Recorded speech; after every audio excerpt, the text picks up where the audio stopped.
estudar. O iPad até está aqui já posicionado, eu iria estudar.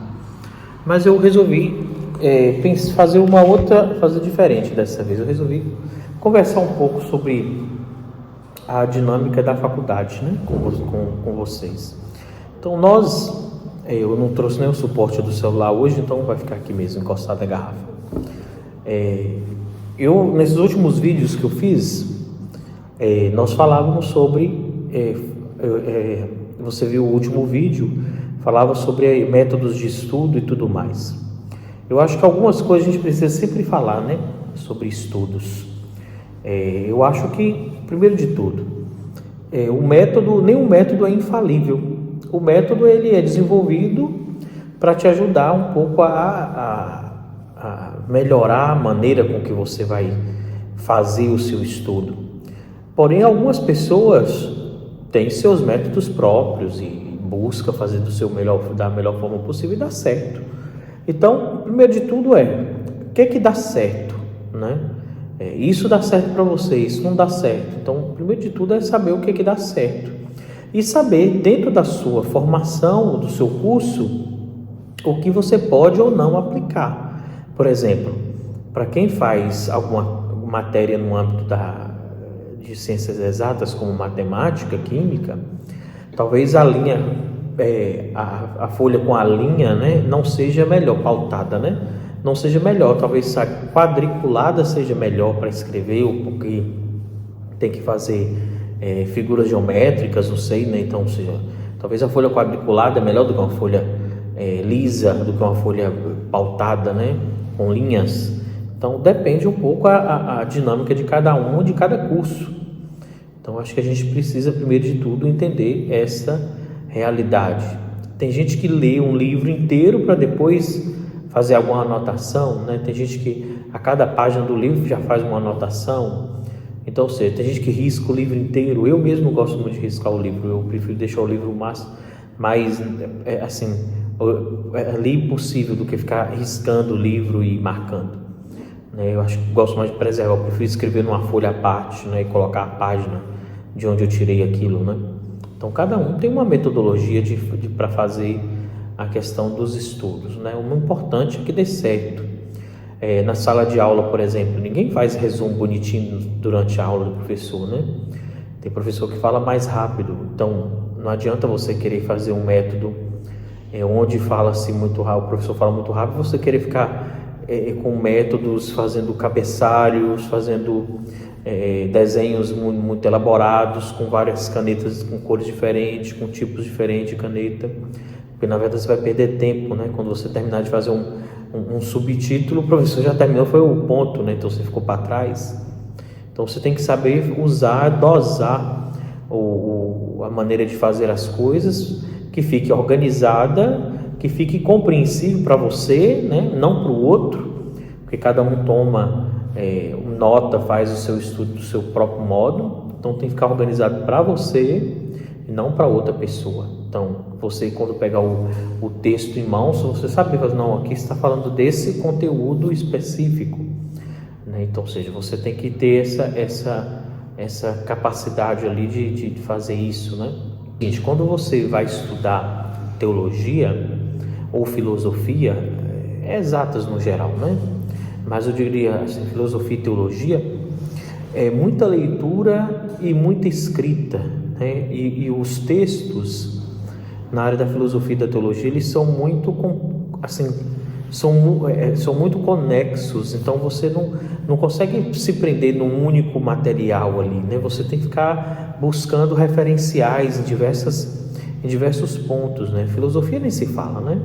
Mas eu digo, você vai fazer um conceito, você tem que puxar praticamente quem falou aquilo por primeiro ou que abordou aquilo como um destaque e todos os outros comentadores, né? Então você acaba se abrindo um leque muito grande. Eu particularmente, quando eu vejo o leque grande aberto das coisas, mas depois eu me restringo, né? Olha, fulano, exemplo, esse pensador disse isto. Porém, eu não vou lê-los, eu não vou me ater a eles, né? Eu vou me ater a esse aqui, né? Esse aqui eu posso dizer esse conteúdo, né? Então, ou seja, porque senão então você também, a gente diz no Brasil, né, querer abraçar o mundo né, com suas próprias mãos, né? Você não dá conta de fazer isso, né? Então, você se preservar um pouco também até mesmo na maneira com que você está estudando ali, né, para poder ter uma melhor aproveitamento daquilo que você estudou. Então, eu queria falar sobre esse ponto para a gente poder entender um pouco mais, né? Porque talvez fique parecendo que você não tem uma outra saída, né? Se não fizer desse modo, não vai dar certo, né? E não é assim. Como eu disse, cada um tem uma maneira própria de organizar os seus estudos. O importante é que você estude com organização. Pronto.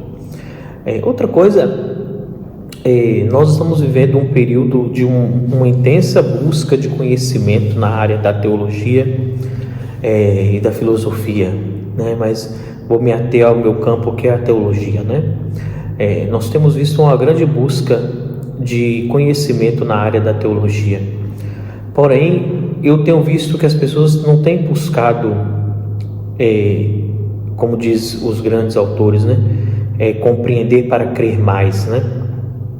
Tomás de Aquino, se eu não me engano, né, que diz essa frase: creio para compreender e compreendo para crer mais, né? Então parece que não estamos buscando compreender para crer mais, estamos buscando conhecimento no âmbito da teologia apenas para criar um ambiente um pouco de disputa, né? Para dizer quem é que sabe mais, quem é que tem mais conhecimento, né? Eu tenho mais conhecimento que o fulano de tal, né? E isso tem levado a gente às vezes a se perder um pouco no figurino, né? No papel, né? A gente não está aqui para se disputar. O Papa Leão, ontem na missa na Basílica de São Pedro, dizia, né, que a maior característica, né, da igreja é proclamar o amor, mais ou menos assim, né? Então o maior tema que a igreja faz, claro, no Senhor Jesus Cristo, que é amor, Deus que é amor, e a gente meio que se perde naquilo que a gente está anunciando. O que você tem anunciado mesmo, de fato, né? A gente tem anunciado a nós mesmos, anunciado o outro, anunciado as coisas do mundo, anunciado coisas que não nos edificam, que não nos elevam para junto de Deus. O que você tem anunciado mesmo, né? Eu comecei fazendo esses vídeos no meu canal, falando um pouco sobre a minha missão pastoral. Depois eu mostrei um pouco das minhas férias, né, onde eu mostrei um pouco da viagem que fiz.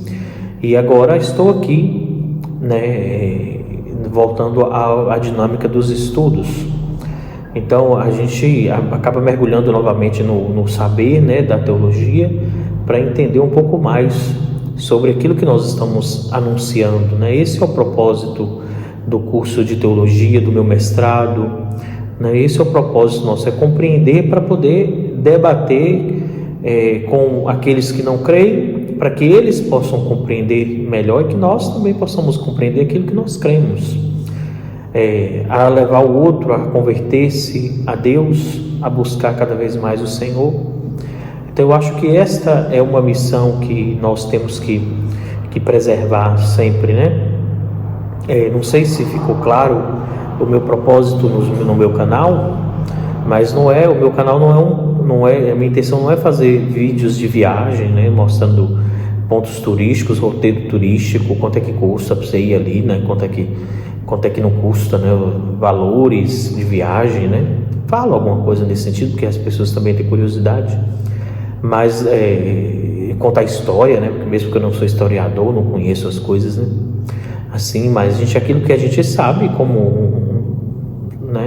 Como todo mundo, né? A gente acaba indo visitar. A minha intenção é no futuro publicar uns vídeos sobre Roma também, né? Sobre a cidade eterna, os pontos turísticos, dar um pouco de dicas mesmo, né? Para você que vai organizar sua viagem, talvez, mas não é esse o meu intuito principal. Porque aqui, né, esse ano em Roma, a gente tem visto muita gente vindo fazer turismo e esquece, por exemplo, entra na Basílica de São Pedro, esquece que ali é uma igreja, né? Ou seja, Ali não é um museu, tem o Museu Vaticano no outro lado, né? Onde tem até um vídeo no meu canal sobre o Museu Vaticano, né? Eu vou ver se eu consigo deixar aqui também o card, né? Te levando lá no museu que eu visitei. Mas o principal não é isso, apesar de ter obras de arte famosas, tudo mais, arquitetura, sei lá, né? Tudo isso que envolve museus, né? E tudo esse campo de conhecimento, né? Nós não estamos falando de um museu, é um lugar de oração, um lugar de peregrinação, né? Então as pessoas meio que se perdem, entram na Basílica de São Pedro, ficam deslumbradas com a beleza da igreja e esquecem de rezar, né? É interessante a gente ver, as pessoas passam de frente dos santos, porque tem vários corpos incorruptíveis ou relíquias, né, de santos ali, e as pessoas passam, ficam curiosas, mas poucas param para orar realmente ou para viver, né, aquela espiritualidade. E, inclusive na Capela do Santíssimo, né? A Capela do Santíssimo é o único lugar dentro da Basílica que você não pode tirar foto. Não sei se você sabia, né? Você só entra na Capela do Santíssimo para rezar. Se você não for entrar lá para rezar, eles não deixam você entrar, né? Se eles notarem que você está indo ali dentro só para poder ver e tirar foto, eles pedem mesmo para você sair de dentro da Basílica, da Capela do Santíssimo. Então é um lugar específico para isso. Então, mas as pessoas meio que se perdem, né? Tem os confessionários dentro, né? Os padres atendem confissão ali o dia inteiro. Então tem esse serviço de missas praticamente de hora em hora ali dentro. E as pessoas, elas se perdem mesmo, né? Isso é triste. Aqui na Itália, eu vou falar sobre isso depois num outro vídeo, acho que não é nesse que eu vou dizer isso, mas assim, só para poder comentar brevemente. Aqui na Itália tem uma tristeza que me dá, pelo menos, né? Quando entro nas igrejas, é a falta de piedade mesmo, sabe? Das pessoas. O turista, eu sei que o sonho de todo mundo é vir conhecer, né? Que é o centro, que é o coração da cristandade, do catolicismo de forma particular, né? O Vaticano. Mas as pessoas entram com, sei lá, uma falta de piedade muito grande, né? É um reflexo dos nossos tempos. Essa perda de sentido de fé, de religiosidade, né? Então entra na Basílica de São Pedro, entra nas outras igrejas. Tem aqui mesmo a igreja de Santa Cruz de Jerusalém, né? Onde tem as relíquias da Santa Cruz e outras relíquias diversas. E as pessoas entram como se estivesse entrando num museu qualquer, num negócio qualquer, sabe? Sem muita oração, sem muita peregrinação, sem muita piedade. Isso meio que nos faz refletir mesmo o que nós estamos buscando. O que você veio buscar em Roma, né? Eu acho que essa é uma pergunta que tem que ser feita. Quando você planejou sua viagem para Roma, o que você veio buscar? Você veio buscar apenas ver o belo de Roma, ver o histórico e por isso você foi no Vaticano, por exemplo, foi numa igreja, ou porque você vem realmente com um coração de piedade, né? Principalmente esse ano do Jubileu da Esperança, né? Você vem nesse intuito de adquirir as graças espirituais, você vem para cá apenas como curioso, de refletir um pouco sobre isso, sabe, irmãos? Tem um outro lugar que é bem espiritualizado e você inclusive não pode tirar foto, me lembrei, a Escada Santa, né? Se não for para você entrar em oração, tanto que é muito silencioso, eles pedem silêncio o tempo inteiro, a escada Santa do lado da Basílica de São João de Latrão, ela também é um lugar de muita oração, né? Então eles estão sempre ali insistindo com os turistas, porque o turista quer ver, né? É bonito, a galeria toda, né? A escadaria toda pintada, no teto, as laterais, é muito bonito o lugar. Então o povo quer ir tirar foto, né? E não pode, eles não deixam tirar foto.